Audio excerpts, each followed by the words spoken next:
बिस्मिल्लाहिर्रहमानिर्रहीम अस्सलाम वालेकुम सब बहन भाइयों की हाल ने ਤੁਸੀਂ ਵੇਖਦੇ ਰਹੇ ਹੋ ਪਿਛਾ ਕਿੰਨਾ ਪਾਣੀ ਹੈ। ਅਸੀਂ ਜਿਹੜਾ ਨਾ ਨਾਲ ਹੀ ਸਾਡਾ ਜਿਹੜਾ ਨਾ ਪਿੰਡ ਹੈ ਤੇ ਉਹਨਾਂ ਜਿਹੜਾ ਨਾ ਐਲਾਨ ਕੀਤਾ ਹਕੂਮਤ ਵਾਲਿਆਂ ਕਿ ਜਿਹੜਾ ਨਾ ਸੈਲਾਬ ਆਉਣ ਦਾ ਕਾਫੀ ਜ਼ਿਆਦਾ ਖਤਰਾ ਹੈਗਾ। ਤੁਸੀਂ ਸਭ ਬਹਿਨ ਭਾਈ ਜਿਹੜਾ ਨਾ ਬਲਕਿ ਇੱਥੋਂ ਤਾਂ ਉੱਠੀ ਜਾਓ ਜਿਹੜਾ ਨਾ ਜਾਂ ਤਾਂ ਤੁਸੀਂ ਆਪਣੀ ਜਿਹੜੀਆਂ ਨਾ ਕੋਈ ਕਵਰ ਕਰ ਲਓ, ਖਾਣੇ ਪੀਣੇ ਦਾ ਇੰਤਜ਼ਾਮ ਕਰ ਲਓ। 24 ਘੰਟਿਆਂ 'ਚ ਉਹਨਾਂ ਆਖਿਆ ਜਿਹੜਾ ਨਾ ਸੈਲਾਬ ਆ ਸਕਦਾ ਹੈਗਾ ਤੇ ਅਸੀਂ ਜਿਹੜਾ ਨਾ ਮੈਂ ਸਭ ਬਹਿਨ ਭਾਈਆਂ ਨੂੰ ਸ਼ੇਅਰ ਵੀ ਕਰ ਲਵੀਏ। ਵੈਸੇ ਪੁਲਿਸ ਹੋਰਾਂ ਭਰਾ ਲੱਗੀ ਫਿਰਦੀ ਉਹਨਾਂ ਰੋਕਿਆ ਇਸ ਸਾਈਡ ਲਾਉਣ ਤੋਂ ਤੇ ਅਸੀਂ ਫਿਰ ਵੀ ਜਿਹੜਾ ਨਾ ਮੇਰੇ ਨਾਲ ਜਿਹੜੀਆਂ ਨਾ ਬਹਿਨ ਬਣੀ ਹੋਈ ਇੱਕ ਉਹ ਹੈ ਇੱਕ ਮੈਂ ਆ ਤੇ ਮੈਂ ਸਭ ਬਹਿਨ ਭਾਈਆਂ ਨਾਲ ਸ਼ੇਅਰ ਕਰੀਏ ਤੇ ਬਹੁਤ ਵੱਡਾ ਰਿਸਕ ਲੈ ਕੇ ਤੁਹਾਡੇ ਸਭ ਬਹਿਨ ਭਾਈਆਂ ਵਾਸਤੇ ਜਿਹੜਾ ਨਾ ਇੱਥੇ ਆਏ ਆ। ਸੈਲਾਬ ਜਿਹੜਾ ਨਾ ਇੱਦਾਂ ਤੱਕ ਇੱਕ ਵਈਆ ਨਹੀਂ ਕਿ ਨਾ ਛੋਟਾ ਜਿਹਾ ਜਿਹੜਾ ਨਾ ਰੇਲਾ ਆਇਆ ਤੇ ਆ ਸਾਰੀਆਂ ਪੈਲੀਆਂ ਜਿਹੜੀਆਂ ਨਾ ਕਾਫੀ ਤਾਰ ਹੋ ਗਈਆਂ ਹਨ। 4-5 ਦਿਨ ਹੋ ਗਏ ਨੇ।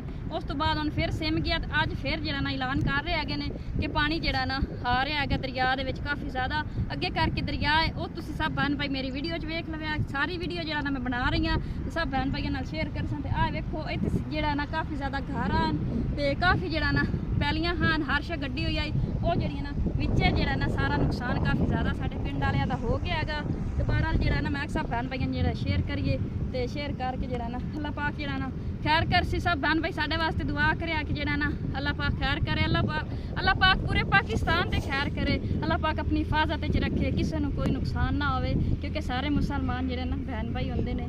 ਤੇ ਮੈਂ ਜਿਹੜਾ ਨਾ ਥੋੜਾ ਜਿਹਾ ਜਿਹੜਾ ਨਾ ਵਿਜ਼ਿਟ ਕਰਾ ਦਿਓ ਕਿਉਂਕਿ ਜਿਹੜਾ ਨਾ ਕਾਫੀ ਜ਼ਿਆਦਾ ਪਾਣੀ ਤਾਂ ਇਸ ਤੋਂ ਜ਼ਿਆਦਾ ਅੱਗੇ ਦਰਿਆ ਤਾਂ ਅੱਗੇ ਹੈ ਤੇ ਸਾਡੇ ਜਿਹੜਾ ਨਾ ਜਿੱਥੇ ਘਰ ਹਨ ਉੱਥੇ ਪਾਣੀ ਆ ਚੁੱਕਿਆ ਹੈ ਤੇ ਦਰਿਆ ਹਾਲੇ ਅਗਲੀ ਸਾਈਡ ਤੇ ਹੈਗਾ। ਅੱਲਾਹ ਪਾਕ ਖੈਰ ਕਰ ਸੀ। ਚਲੋ ਹੁਣ ਸਭ ਬਹਿਨ ਭਾਈਆਂ ਕੋਲ ਇਜਾਜ਼ਤ ਲੈਂਦੇ ਆ।